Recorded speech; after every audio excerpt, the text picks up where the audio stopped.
¿Qué? Tome su lugar. Vamos a, vamos a empezar esta tercera predicación del día de hoy. Seminario para Servidores 2015, octubre. Yo sé que ahorita ya en sus mentes hay ahí unos chilaquiles o un café, un pan ahí volando en su cabeza, pero vamos a continuar, ¿ok? Vamos a orar. Cierre sus ojos, por favor, hermanos. Vamos a iniciar con una oración esta predicación.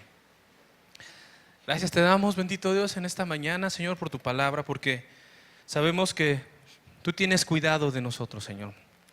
Que tú eres nuestro Dios, tú eres nuestro Padre, Señor, a quien servimos. Y hemos venido hasta acá, Señor, todos unánimes a aprender de ti, a tomar de ese pan que tú nos das, Señor. Yo te pido, Señor, que esto que escuchemos hoy edifique nuestras vidas. Nos edifique como cristianos, nos edifique como servidores, Señor. Gracias te damos, ponemos este tiempo en tus manos, Señor. Dejamos cualquier preocupación, cualquier pensamiento a un lado, Señor, porque ahora queremos poner todo nuestro corazón, toda nuestra mente para escuchar de ti, Señor. Gracias te damos en el nombre de Cristo. Amén. Bueno, hermanos, vamos a continuar con este seminario y retomo lo que dijo el pastor Luis. Les estamos dando un alimento, un pan. Cada quien va a saber si lo come y le hace digestión para fortalecer su vida, o lo desecha, o lo menosprecia, o lo vomita. ¿Por qué digo esto? Porque ya han pasado cuántos seminarios y cuántos congresos de alabanza, congresos de varones, congresos de mujeres, seminarios de servidores, 2 al año, y cada quien debe de hacer un análisis personal de su vida y ver cuánto ha avanzado, cuánto ha crecido, cuánto ha madurado, cuánto ha, con el poder de Dios y con la fe puesta en Dios, sorfeado los obstáculos y las pruebas, o enfrentado las pruebas, o crecer con las pruebas. Cada uno, eso es algo que tiene que pasar cada uno por su mente. Porque la palabra nos dice en Gálatas 5:22 que un cristiano da frutos. Un cristiano en lo general, un hijo de Dios da frutos. Pero como servidores también damos frutos. Y no malentendamos que el dar fruto en un servidor es que ya está en otro ministerio, o ya sirve en 3, y en 4, en 5, sino en el ministerio en que Dios nos ponga, sea uno, sean 2, sea uno nada más. ¿Has crecido en ese ministerio? ¿Has dado fruto en ese servicio? Vámonos un pasito atrás antes de que empezáramos a servir todos, porque todos en algún momento nos servimos. ¿O quién nació sirviendo aquí? A ver. Todos en algún momento de nuestra vida nos servíamos. Y podemos encontrar 2 actitudes, quizá 3, de un cristiano antes de servir. ¿Cuál será la primera actitud de un cristiano antes de servir? Están los indiferentes o la indiferencia. ¿Cuántos meses o años acudimos a una congregación cristiana y veíamos a todo el mundo servir y nosotros nada más sirviéndonos de? O llegábamos, tomábamos nuestra silla, servían los de la alabanza, cantábamos, servía el pastor, daba la palabra, lo tomábamos y nos íbamos. Y había una indiferencia en nuestros corazones a las necesidades de la iglesia. Y decíamos, bueno, pues allá ellos que sirvan, siempre va a haber alguien que esté de ujier, siempre va a haber maestras y maestros en la iglesia infantil. Y nos volvemos indiferentes y fríos a las necesidades de la iglesia. Otra actitud que pudimos tener antes de servir fue ser críticos o criticones, que igual vienes y no sirves, pero te das cuenta que hay necesidades dentro de la iglesia. Te das cuenta que hace falta manos aquí, que te hace falta maestros allá, que hacen falta alabanza aquí, y aunque sabes, en lugar de servir, solo criticas y dices, uy, pues yo mejor lo haría así. Yo hubiera puesto esa pantalla unos 20 centímetros más para allá. O yo hubiera pintado de azulito como el cielo a lo mejor. O yo hubiera esto, yo hubiera aquello, yo haría así. Yo los programaría así. Yo les diría que los ujieres en lugar de blanco con rojo fueran de amarillo con azul, por ejemplo.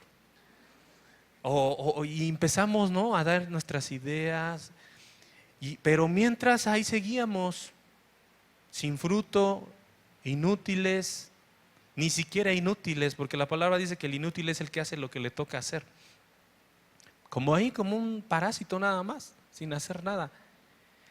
¿Cuándo es cuando por fin Dios mueve nuestro corazón? ¿O cuándo es cuando la palabra por fin penetra en nuestro entendimiento y en nuestro corazón y nos dice, quiero servir? ¿En qué momento cada uno sintió ese llamado a servir?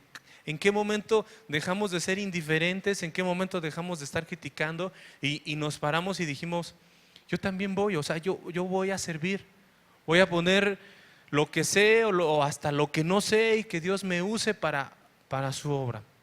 ¿En qué momento entendimos que debemos servir a Dios? Ese ya fue el paso que siguió en nuestras vidas cristianas.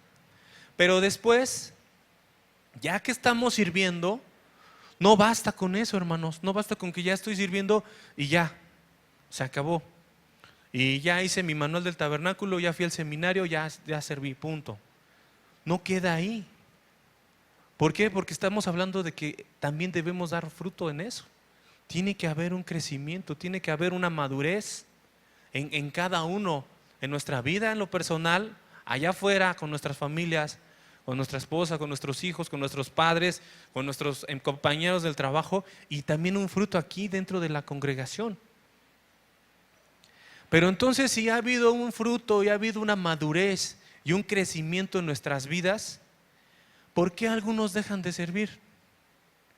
¿Por qué otros se van? ¿Cuántos servidores han desfilado o han pasado por las filas de una iglesia? ¿Cuántos de los que estuvieron en el seminario de febrero del 2014 ya no están aquí? ¿Por qué hay tantas dudas en si debo o no debo servir? ¿Por qué tardar tanto tiempo en pararse a servir? ¿Qué hubo en nuestras vidas o qué hay en nuestras vidas que nos impide servir? ¿Qué será?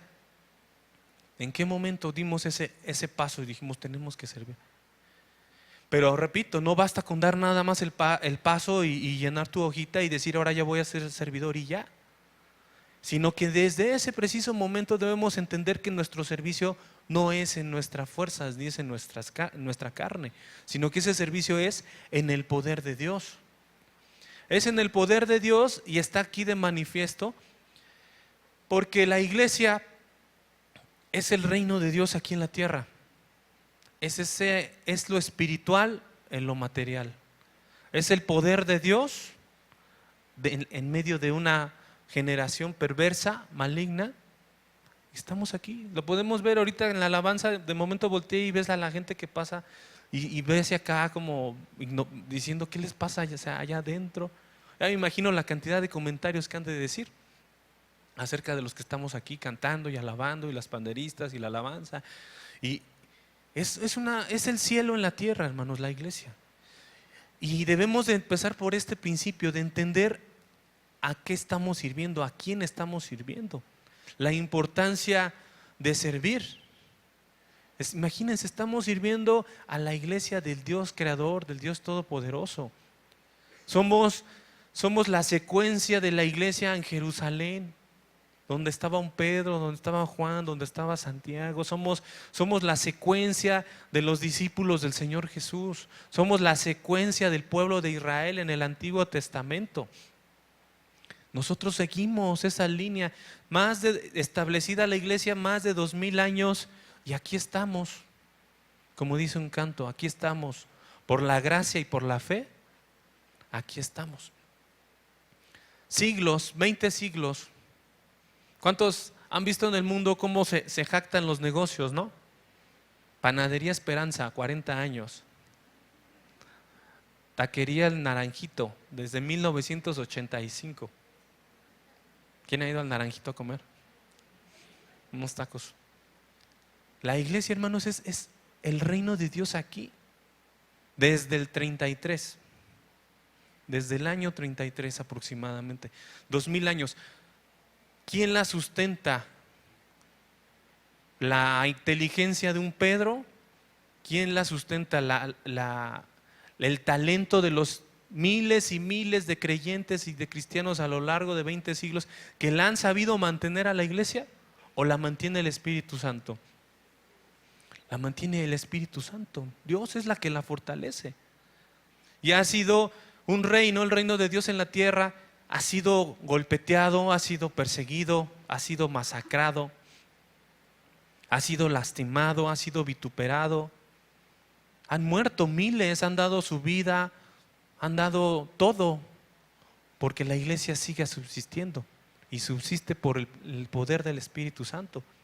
Y nosotros formamos parte de ese reino aquí en la tierra. Estamos sirviendo a ese reino.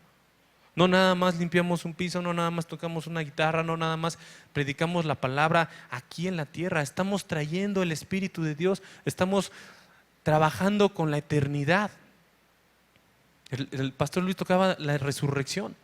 ¿Cuánto nos hace falta aprender de la resurrección? Que si de veras tuviéramos la certeza de la resurrección, nuestras vidas comenzarían a cambiar radicalmente. La forma de servir, la forma de vivir, la forma de anhelar, la forma de comprar, la forma de darle el valor a las cosas en nuestra vida diaria. En el momento que entendiéramos y tuviéramos la certeza de la resurrección en nuestras vidas, todo cambiaría en nuestra forma de vida. Le daríamos verdaderamente la importancia a las cosas de Dios. Pero entonces viene la pregunta: ¿por qué los servidores van y vienen? ¿Por qué desertan? ¿Por qué se van? Hace rato se hablaban de razones muy claras: soberbia, dureza de corazón. ¿Cuántos quizá no han sabido que Dios está tratando con ellos y en lugar de entender qué es el trato de Dios para sus vidas, lo toman como una agresión personal? Y no es una agresión personal de nadie contra nadie. Es Dios que está trabajando con cada uno de nosotros, con cada uno de hombres y mujeres dentro de la congregación. Y nosotros, no, ¿por qué malentendemos y pensamos que es una agresión y pensamos que, como decía, mejor estar afuera que adentro sirviendo? Creo que les va mejor allá afuera que aquí, porque no tenemos comunión con Dios. Porque si tuviéramos una comunión con Dios, iríamos entendiendo sus propósitos en la vida de cada uno. De por qué por aquí, por qué por allá. Y también hay otra razón, y aquí me quiero quedar un ratito. Porque a lo mejor no hemos entendido que hemos sido bautizados por el Espíritu Santo, que también lo tocó la pastora. Todos fuimos bautizados por un solo Espíritu en un solo cuerpo. Hay dos bautizos nada más: bautizo en agua y el bautizo del Espíritu Santo. El bautizo en agua, sabemos y subrayamos que cuando nos bautizamos en agua no tiene ningún poder para salvar. No es un acto salvífico para nada, porque no es por obras. El bautizo es un acto público de testimonio a todo mundo. ¿Quieres mostrarle al mundo que eres cristiano? No pongas un pez en tu carro, bautízate. Ese es el testimonio público a los demás, que te identificas con la muerte, sepultura y resurrección del Señor y que crees en Él y obedeces su palabra. Entonces por eso te bautizas en agua. Hasta ahí llega, no salva el bautizo. Lo digo porque cuántas veces se ha metido esa enseñanza que el bautizo es como el 1% de nuestra salvación y el 99% es la cruz de Cristo. Cualquier cosa que minimice el sacrificio de Cristo en la cruz es herejía, va en contra, porque el sacrificio de Cristo es perfecto, una sola vez y para siempre. No le tienes que agregar nada. No puede ser que por no haberte bautizado ya no alcanzaste la salvación, te quedaste a 5 centímetros de alcanzarla porque no te bautizaste. No, el sacrificio de Cristo es perfecto y el bautizo viene después como un acto de obediencia. Pero ese es el bautizo en agua. Marcos 1:8, acompáñenme a Marcos 1:8. Dice así: está Juan el Bautista hablando y dice Marcos 1:8: y predicaba diciendo, viene tras mí el que es más poderoso que yo, a quien no soy digno de desatar encorvado la correa de su calzado. Yo a la verdad os he bautizado con agua, pero Él os bautizará con Espíritu Santo. En Mateo 3:11 dice, Él los bautizará con Espíritu Santo y fuego. ¿Cuándo viene el bautizo del Espíritu Santo? ¿En qué momento ocurre el bautizo del Espíritu Santo? El bautizo del Espíritu Santo ocurre cuando una persona cree en Cristo. Todo creyente, en el momento que cree, que se arrepiente y que cree en que Jesucristo es el Hijo del Dios viviente, en ese momento somos bautizados por el Espíritu Santo. Después viene la llenura, de lo que hablaba la pastora. Somos llenos y debemos de mantenernos en la medida de nuestra comunión con Dios, lleno, como un río que nunca se agota, que está fluyendo y fluyendo y fluyendo y fluyendo. Pero somos bautizados en el momento en el que creemos. En el momento que el Espíritu Santo nos convence de justicia, de juicio y de pecado, en ese momento el Espíritu Santo viene a nuestra vida. Por eso reconocemos quién es el Señor. Un creyente verdadero, entonces, un creyente genuino es aquel que ya fue bautizado por el Espíritu Santo. En ese momento es regenerado, es decir, es nacido de nuevo, regenerado e incorporado en el cuerpo de Cristo, que es la iglesia. No hay un segundo momento especial, como en algunas congregaciones antes nos enseñaban. ¿Y ya fuiste bautizado por el Espíritu Santo? No sé. ¿Eres cristiano? Sí. Vamos a orar para que recibas al Espíritu Santo. Y ya empezaban a imponerme manos y me empujaban para que me cayera. No, Él es una sola vez nada más. No son dos momentos. Es que ¿por qué en Pentecostés vino después? Pues porque fue el inicio de todo. Por eso en Hechos 2 fue en ese momento. Parecería un momento después de que conocieron a Cristo, sí, porque ahí va a empezar ese tiempo de esa dispensación en el Señor. Entonces, esto es muy importante entenderlo. ¿Por qué? Porque en el momento que nosotros somos nacidos de nuevo, en el momento que somos regenerados, que creemos en Cristo, somos incorporados al cuerpo. Y así como en Primera de Corintios nos habla de que somos un cuerpo, así formamos parte de ese cuerpo. Y como parte de ese cuerpo, ya no podemos descansar. Ya no podemos no servir. Y Pablo hace una analogía en Corintios, en la carta a los Corintios, acerca del cuerpo como la iglesia. Igual, como una mano, como un pie, como la cabeza. ¿Qué pasa cuando en un cuerpo deja de funcionar uno de sus órganos? ¿Te puedes imaginar un cuerpo con el corazón sin trabajar? No. ¿Te puedes imaginar un cuerpo sin que funcione uno de sus órganos? No puede ser. Entonces, en el momento que nosotros somos incluidos en el cuerpo de Cristo, inmediatamente el servicio debe de venir a nuestras vidas. En ese momento. Y vamos a aprender, y lo que tenemos que aprender ahora es a servir conforme al poder de Dios y no conforme al poder de nuestras fuerzas. Todos, dice en la Escritura, todos hemos sido bautizados en un cuerpo. En un cuerpo. Y esa palabra en el griego eis, significa hacia adentro.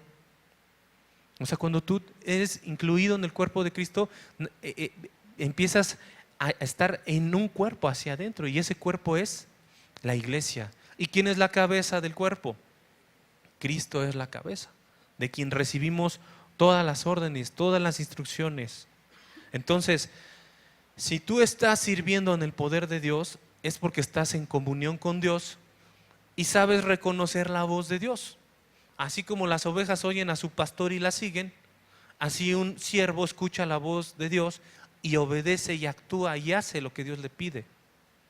Y vuelve la pregunta, entonces, ¿por qué se van muchos? ¿O por qué se fueron? ¿O por qué dudan? ¿O por qué están entre que sí y que no? ¿Por qué ven que podemos poner X cantidad de situaciones o de pretextos? Es que no estoy preparado, es que un trabajo me salió, es que decía el hermano, la novela de las 7 se junta con el IBCO, y ahora ¿qué vamos a hacer? Pues la puedes grabar y la llegas a ver, hermano. No vean novelas, hermano, son nocivas para la salud, por favor. Son nocivas, de veras, son nocivas para la salud. Entonces, ¿qué hacemos? ¿Cómo vamos a ir aprendiendo a servir en la voluntad de Dios? En el momento que somos cristianos, nacemos.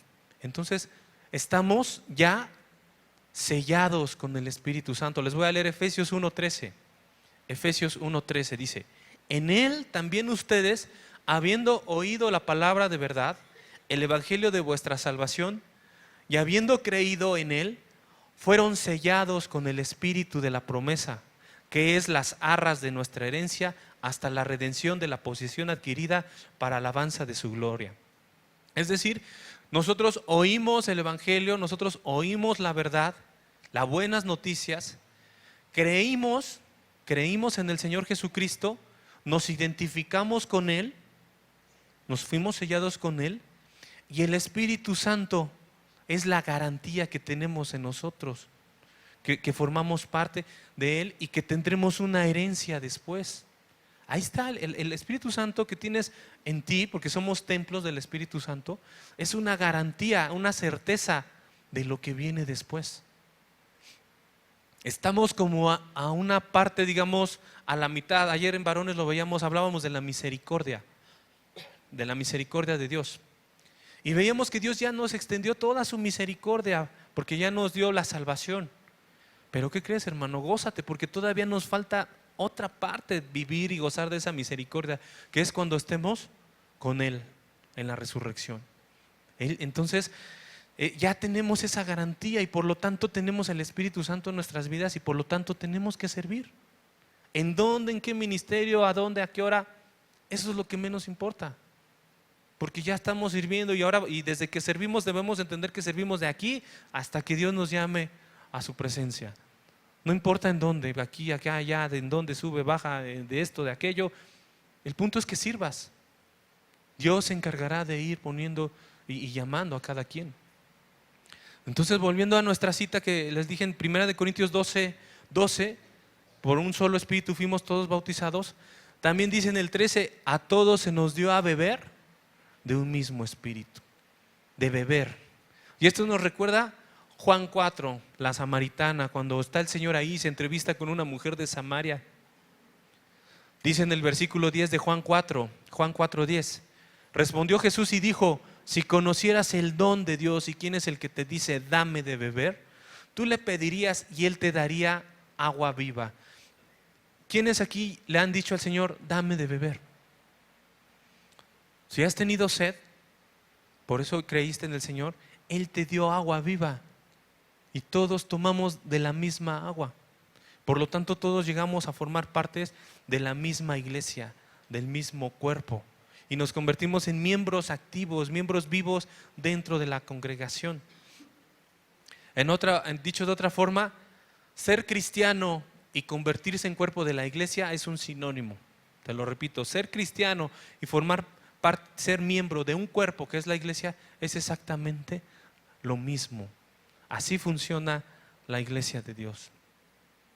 Ninguno puede descansar, en un cuerpo ningún órgano puede descansar parcialmente ni estar en reposo, está constantemente funcionando. Y tan es así que por eso vuelvo al inicio, aquí estamos todos, después de 2000 años, de más de 2000 años, la iglesia sigue funcionando día y noche. La iglesia sigue orando, de momento uno, de momento otros, la iglesia sigue alabando. Si se pudieran escuchar las alabanzas a lo largo de todo el mundo, ¿cuándo parará? Porque ahorita ya acabó la alabanza aquí, pero no sabemos en otro lugar del mundo. Un creyente, un cristiano en China, Japón, Suecia, en donde esté, está alabando a Dios en ese momento. La iglesia sigue trabajando, la iglesia sigue funcionando de continuo, no para. 365 días del año, 24 horas, más que un Oxxo trabaja. No se detiene y nadie la puede detener. Y no la vas a detener ni tú ni nadie. Ni tampoco la vas a activar ni tú ni nadie, porque es el Espíritu Santo el que la lleva. ¿Hay necesidades en la iglesia? ¿Ustedes creen que haya necesidad de servidores? Sí los hay. En Hechos 6, en el libro de los Hechos, en el capítulo 6, vemos que había necesidad de servidores. Y no obstante que era la iglesia primitiva. ¿Ustedes creen que el Espíritu Santo estaba en la iglesia de Jerusalén en Hechos 6? Ahí estaba recién estrenada la iglesia, estaba recién nacida la iglesia, y ya tenía necesidad de servidores. Ya había necesidad. No es que no estuviera Dios con ellos, sino que había una necesidad ahí. Y dice en Hechos 6, en el versículo 3, la pastora lo dijo, los 3 requisitos para ser servidor. Buscad, hermanos, entre vosotros 7 varones de buen testimonio, llenos del Espíritu Santo y de sabiduría. 3 requisitos. Número 1, hermanos, es decir, nacidos de nuevo. Número 2, de buen testimonio, es decir, que den fruto. Número 3, llenos del Espíritu Santo, es decir, que son guiados por el poder de Dios, o que sirven en el poder de Dios, no en sus fuerzas. ¿Se fijan? Esos son 3 requisitos para cualquier ministerio, el práctico o el espiritual o los que involucran ambas. Deben ser hermanos de buen testimonio y llenos del Espíritu Santo, nacidos de nuevo, que dan fruto y que son llevados por el Espíritu de Dios, que sirven por el poder de Dios, no en sus fuerzas, no conforme a lo que ellos piensan que es mejor. Porque si servimos conforme a lo que nosotros creemos, vamos a fallar, vamos a empezar a servir en nuestra carne y eso no va a dar un fruto en la iglesia. Vamos a ver la vida de algunos servidores conocidos dentro de la Escritura. ¿Quién conoció a Moisés? ¿O quién lo conoce, al menos por su Biblia? Moisés, un gran siervo de Dios, un hombre de Dios, venerado, honrado por los judíos, bueno, hasta arriba. No ha habido un caudillo más grande en la historia como Moisés, ese guía, ese libertador, ese pastor, ese guía del pueblo de Dios. Sin embargo, ¿qué creen? Que Moisés, cuando fue llamado a servir, aún en su carne, puso objeciones o trabas a la voluntad de Dios para servir. Y puso objeciones delante de Dios que pudieron haber interrumpido su servicio, pero que no fue así porque Dios lo sustituyó. Vamos a ver, acompáñame al libro de Éxodo. Vamos al libro de Éxodo 3. Damos por entendido que ustedes, hermanos, ya conocen toda la historia de Moisés desde el inicio. Y espero que se la hayan aprendido porque leyeron la Biblia y no porque vieron El Príncipe de Egipto con sus niños. O porque fueron a ver la de, ¿cómo se llamaba? La de Moisés, la que salió hace como un año, llena de herejías y de torcida la historia, ¿no? Sabemos que Moisés fue rescatado por la voluntad de Dios. La hija del faraón lo adoptó como su hijo. No obstante, Dios permitió que su propia madre funcionara como nodriza de él y al final de cuentas la misma mamá de Moisés lo crió durante toda su infancia hasta que creció y fue uno de los miembros de Faraón, de su casa, ahí vivía. Después sabemos la historia en un momento que ve que maltrataban a alguien de su pueblo, un judío, lo mata, trata de esconder su pena, pero después se da cuenta que todo el mundo sabía lo que había hecho. Y que si no se lo habían dicho, pues es porque él tenía charola con el faraón y no le habían dicho nada. Y entra en temor y huye. Huye Moisés de Egipto, llega a un poblado, conoce a Yetro, sus hijas, se casa con Séfora, su hija de este hombre, y se vuelve pastor de ovejas ahí en ese lugar. Y aprende de Yetro también, su suegro, muchas cosas. Aprende de él. Y sabemos que Dios lo llama. Y en Éxodo 3 nos habla de cuando Dios lo llama a un servicio, a una misión que Dios le iba a encomendar a él. Pero en el versículo 11, no podemos leerlo todo por tiempo, pero en el versículo 11 de Éxodo 3, vemos que cuando Dios le da la orden, la instrucción de lo que tenía que hacer, Moisés respondió a Dios. ¿Qué le respondió Moisés a Dios? Dice, ¿quién soy yo para que vaya a Faraón y saque de Egipto a los hijos de Israel? ¿Quién soy yo? Decía. Vemos, ¿será una humildad? ¿O será una falsa humildad? ¿O será su carne? ¿O será todo? Yo creo que si humanamente en la carne él era el más capaz, porque él había vivido en el palacio de Egipto y él conocía a la hija de Faraón y había hablado y comido con Faraón. Entonces él humanamente hubiera dicho, pues a él es el indicado. Sin embargo, él se dice a sí mismo, le dice a Dios más bien, ¿quién soy yo? ¿Quién soy yo para ir a servir? Vemos ahí la carne, todavía Moisés no había alcanzado a entender el propósito de la obra de Dios. Todavía en su carne se cuestiona y dice, ¿quién soy yo para servir? Objetó a su propia persona. ¿Cuántos aquí pudieron haber dicho eso? Y eso puede interrumpir tu servicio, porque puedes decir, ¿quién soy yo para servir en el ministerio que sea? Pero si yo vengo de esto y de aquello, yo hice esto, todo el pecado que te puedas imaginar, de donde Dios nos ha sacado a todos, podrías decir, ¿quién soy yo? ¿Acaso yo merezco? Y esta es una barrera que impide a muchos levantarse a servir. ¿Quién soy yo? Yo no merezco. Si Dios está llamando es porque hay su voluntad, es su designio. Y entonces ¿cómo debemos de responder a esto? Después vamos a ver que Moisés sigue objetando. Éxodo 13. Permítame. En el versículo 13.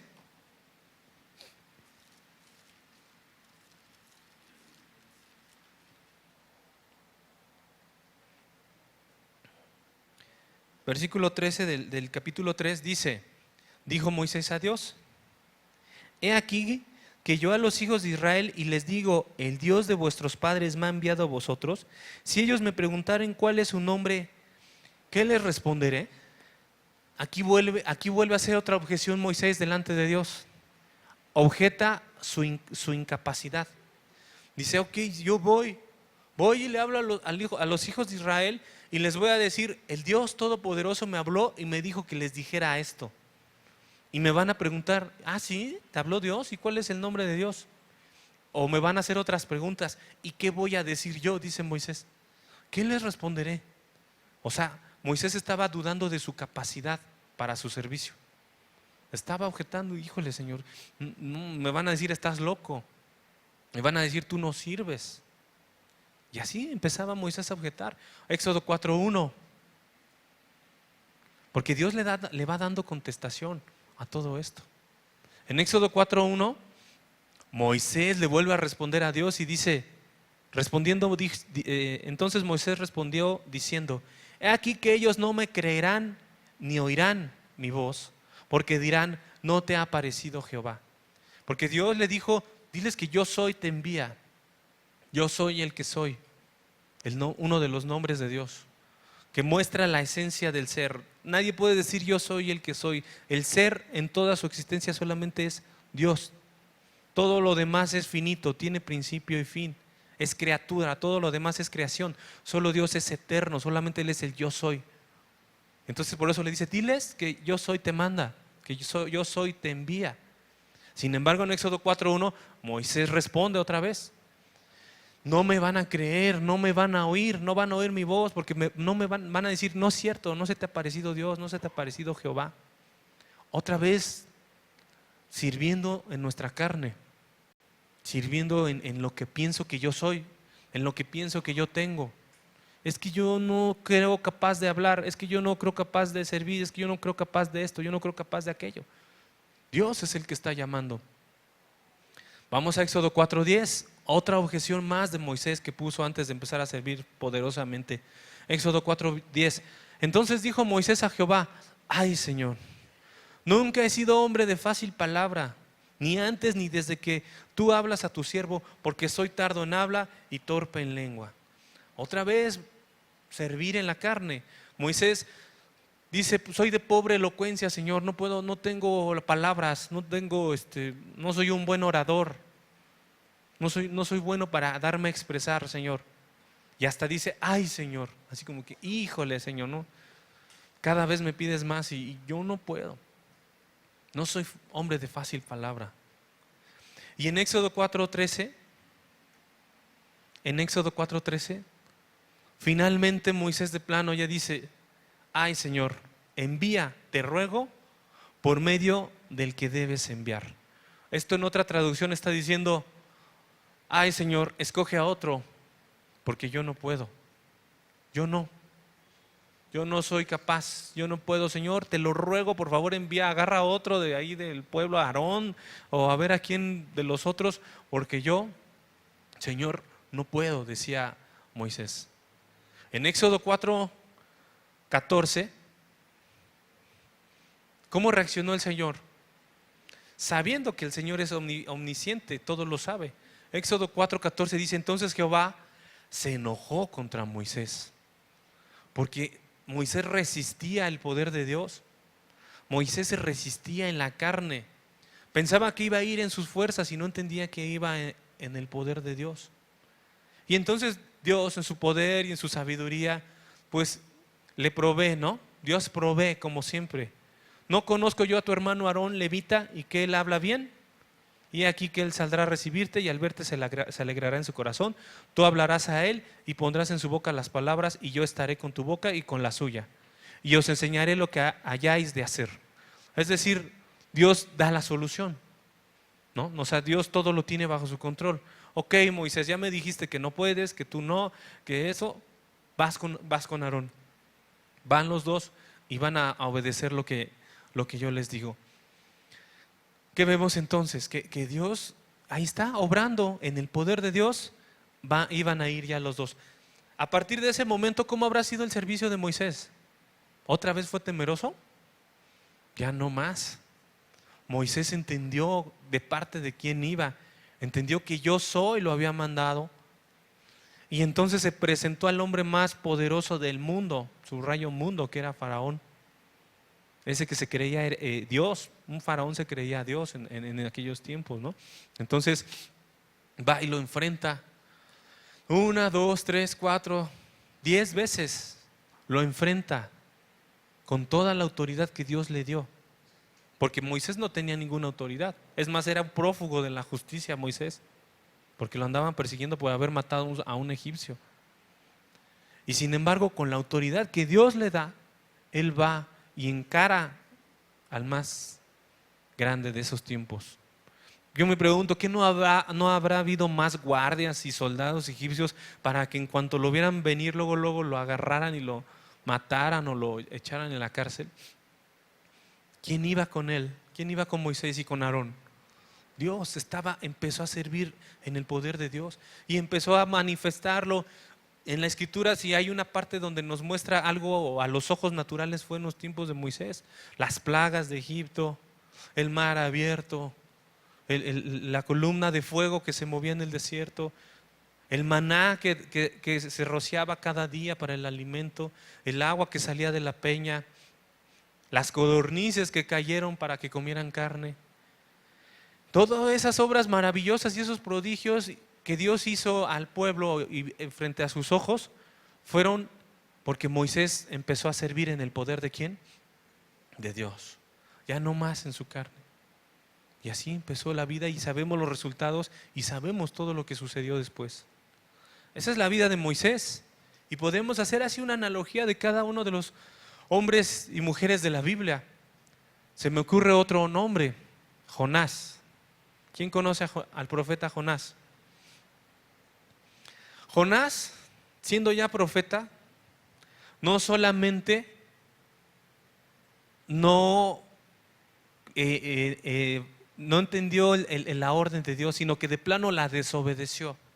Vamos a Jonás 1:1. Abran su libro, Jonás 1:1. Sabemos que esta historia, como siempre se los digo, al igual que la del diluvio, nos suena tierna e infantil.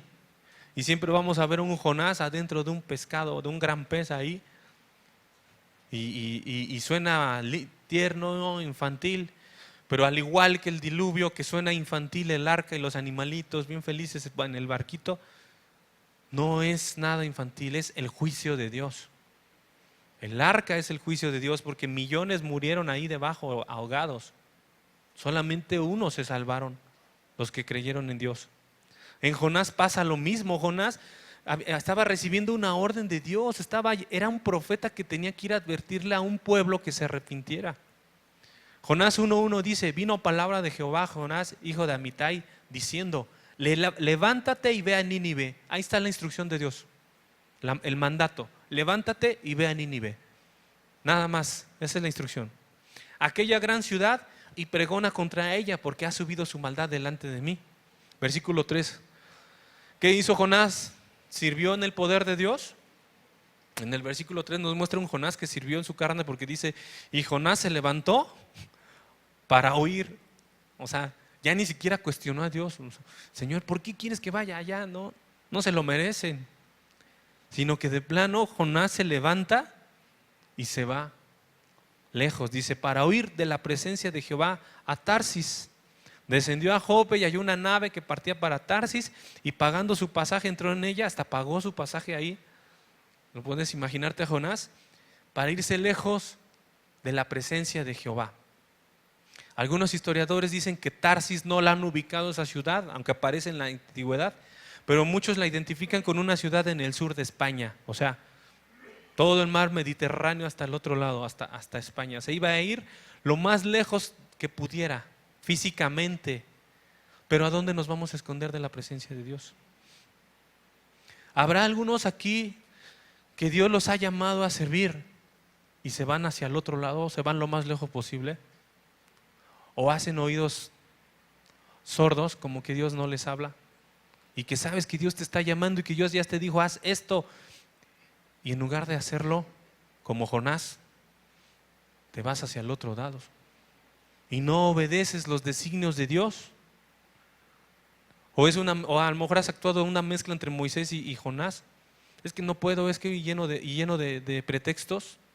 Y por otro lado, mejor te vas para el otro lado porque no estás de acuerdo con lo que Dios decidió. Porque Jonás no estaba de acuerdo con ir a preguntar a esta ciudad de Nínive. ¿Por qué? Porque decía: es que ellos no se merecen el arrepentimiento, porque hay que advertirles. Señor, mejor llega y destrúyelos, que descienda tu fuego y que acabe con ellos. Por eso Jonás no quería ir. ¿Qué le estaba faltando a Jonás? Misericordia. Misericordia, que a veces a nosotros nos falta. ¿Por qué les tengo que ir a predicar a esos del 12 de diciembre que van caminando por Peralvillo? Dios, de esos idólatras, Dios merece que los fulmine ahí con todo y sus imágenes, que queden ahí. ¿De quién es la misericordia? ¿De quién es el perdón? Dice el Señor: tendré misericordia de quien yo tenga misericordia. Entonces Jonás estaba tomando el papel de juez. Mucho cuidado en nuestro servicio y tomar el papel de juez y saber decidir quién merece y quién no, quién debería y quién no debería, cómo debería de ser y cómo no. Mucho cuidado con querer jugar a ser el consejero de Dios. ¿Habrá alguien que pueda darle un consejo a Dios? ¿Quién puede ir y decirle: Dios, es que no era así, te equivocaste, Señor? ¿Podrá la criatura, podrá el vaso decirle al alfarero: ¿por qué me hiciste así? ¿Quién puede? Solamente alguien con soberbia, como decía Ana hace un momento. Solo alguien con soberbia. Porque la soberbia, ¿dónde se gestó? En Satanás. ¿Qué quiso? Ser igual que Dios. Que quiso organizar las cosas a su manera, Satanás.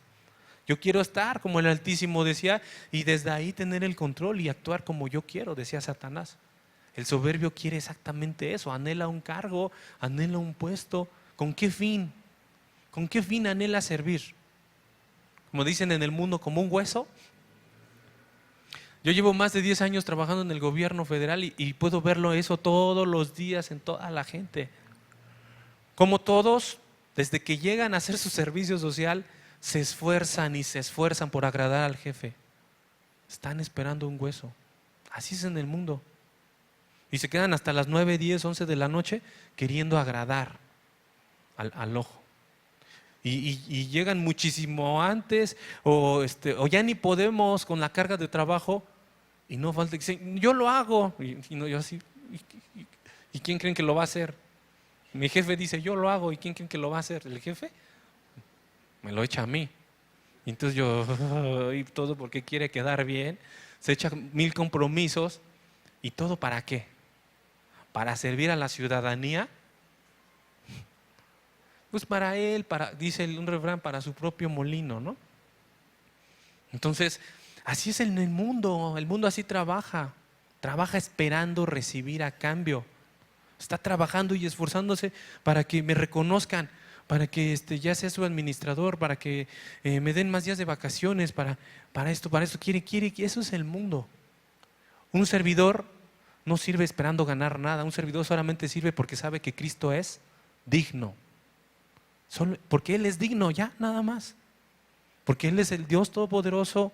Y si le quieres agregar, porque Él murió por ti, porque Él te dio su sangre por ti, porque Él resucitó, porque Él te dio una promesa eterna. Y todo eso lo hace todavía más digno de servir. Y eso es lo que debe de haber en nuestro corazón. Entonces, ¿por qué? Si hay eso, ¿por qué se van? ¿Por qué desertan? ¿Por qué no es el tiempo de servir? Acompáñame a terminar con una historia en Primer Libro de Reyes. Primer Libro de Reyes 19:9. Quiero terminar con un último personaje, un hombre de Dios, el profeta Elías. Primer Libro de Reyes 19:9.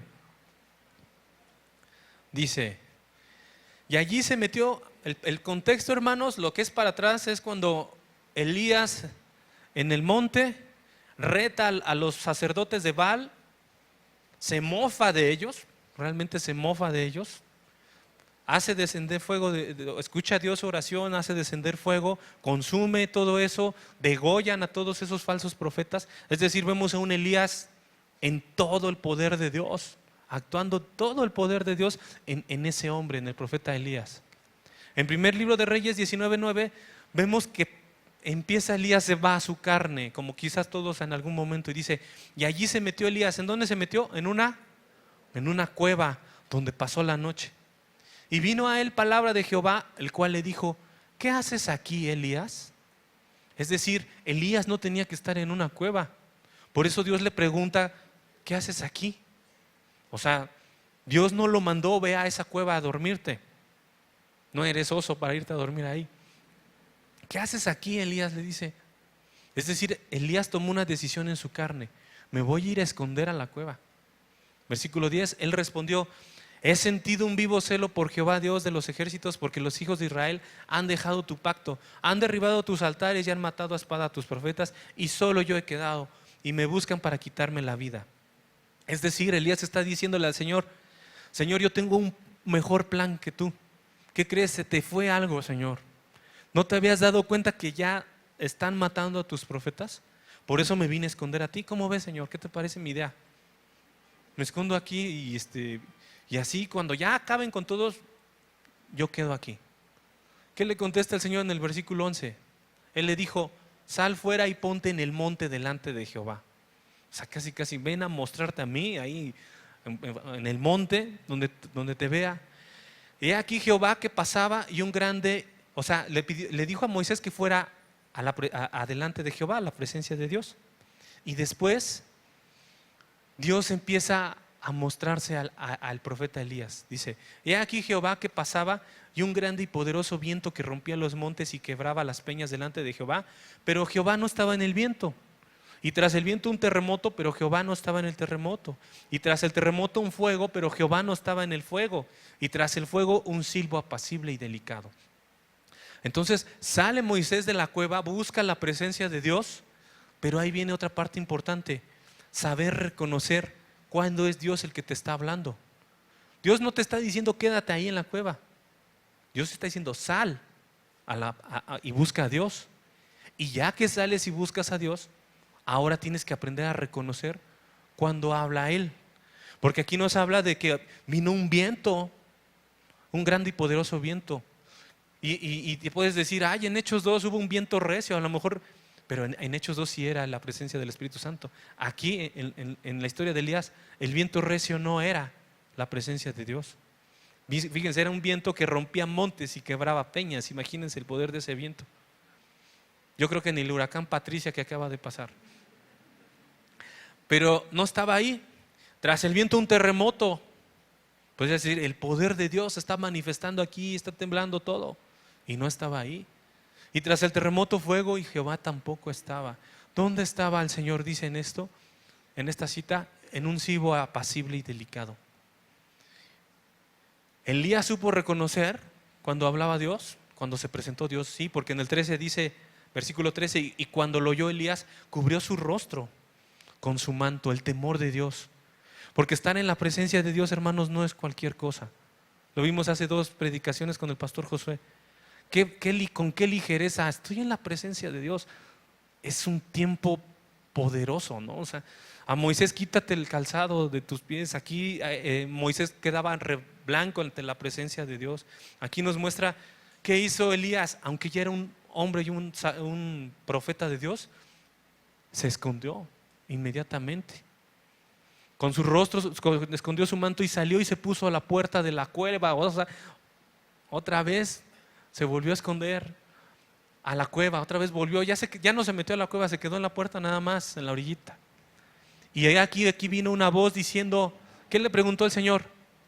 ¿Qué haces aquí, Elías? O sea, otra vez, ya estoy yo, ya está en mi presencia, ya te estoy hablando y te vuelves a ir a la cueva a esconder.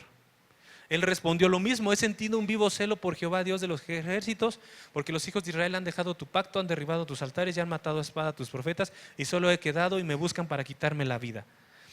Vuelve a dar su plan, Elías, aquí está mi plan, Señor.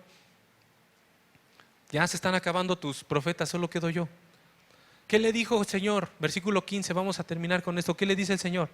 Le dijo Jehová, ve, vuélvete por el camino por el desierto de Damasco y llegarás y ungirás a Hazael por rey de Siria. A Jehú, hijo de Nimsi, ungirás por rey sobre Israel. A Eliseo, hijo de Safat, y ungirás para que sea profeta en tu lugar. Y el Señor ni siquiera le hizo caso a su instrucción, ¿se fijan? Señor, solamente quedo yo, ayúdame. El Señor le dice, ve y haz esto, te encargo que vayas con Nimsi y vayas con Eliseo y le empieza a dar, órale, a servir. Pero, por cierto, en el versículo 18, así como si Dios le dijera, y en cuanto a tu duda, en cuanto a tu plan, Elías, dice el 18, y yo haré que queden en Israel 7,000 cuyas rodillas no se doblaron ante Baal y cuyas bocas no le besaron. Es decir, Elías, todo está bajo mi control. Con o sin ti, mis designios se van a cumplir. Eres necesario, pero no eres indispensable dentro de la iglesia. Pero hay que aprender a escuchar la voz de Dios, porque Dios quería que fuera Moisés el que sirviera. Dios quería que fuera Jonás el que predicara arrepentimiento. Dios quería que fuera Elías el que hiciera todas estas cosas. ¿Y hasta dónde hemos resistido? ¿Hasta dónde nos vamos a nuestra cueva? ¿Hasta dónde damos mejores planes para Dios o para la iglesia y queremos sentirnos necesarios, indispensables? Y si yo no voy, la iglesia se acaba. ¿Será? Si yo no sirvo en mi ministerio, y se va a venir abajo todo. Más de 2000 años es el poder de Dios aquí sirviendo en su iglesia. Entonces hay que saber reconocer la voz de Dios, hermanos, y no desistir. No desistamos, porque muchos vienen y sirven y se van.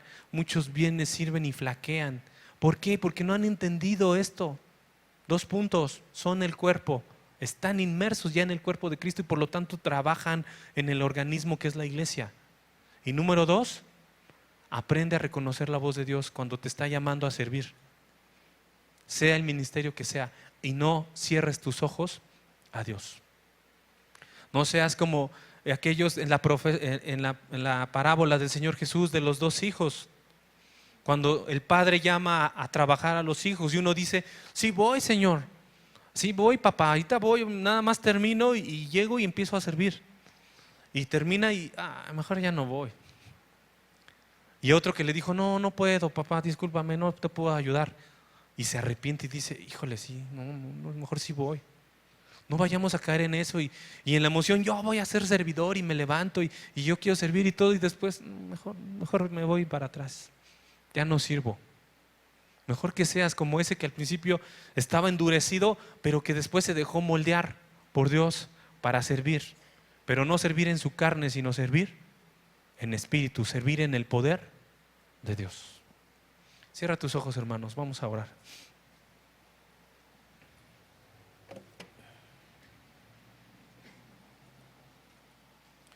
Gracias te damos, bendito Dios, en esta mañana, en esta tarde, por tu palabra, Señor. Tú conoces el corazón y las motivaciones de todos los que estamos aquí sentados, Señor.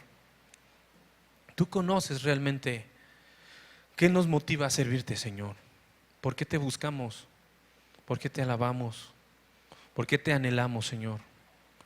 Si tenemos un corazón que te ama, un corazón que ha reconocido que tú eres digno sobre todas las cosas, Señor, o un corazón que busca para sí, para servirse, Señor. Señor, yo te pido que tú nos guardes, que tú nos limpies, que tú nos moldees, Señor, y que en la vida de todos los que estamos aquí, hombres y mujeres, Señor, sepamos reconocer y escuchar tu voz, reconocer ese silbido apacible, Señor, que nos llama a servirte. Que no nos escondamos de tu presencia, Señor. Que no demos otros planes que tú no tienes para nuestras vidas, Señor. Porque tú eres perfecto. Porque tu obra es perfecta. Porque Cristo es suficiente, Señor. Porque esta tu iglesia es tuya y te pertenece, Señor. Y tú tienes cuidado de ella. Como el marido provee para su esposa, así tú, el novio, guardas a tu iglesia, Señor. Gracias te damos, Jesús. Ayúdanos a ser siervos, que te podamos servir con amor y con un corazón limpio, humilde, Señor, sirviendo a los demás, porque te servimos a ti y al servirte a ti servimos a nuestros hermanos y a nuestras hermanas, Señor. Gracias te damos en el nombre de Jesús.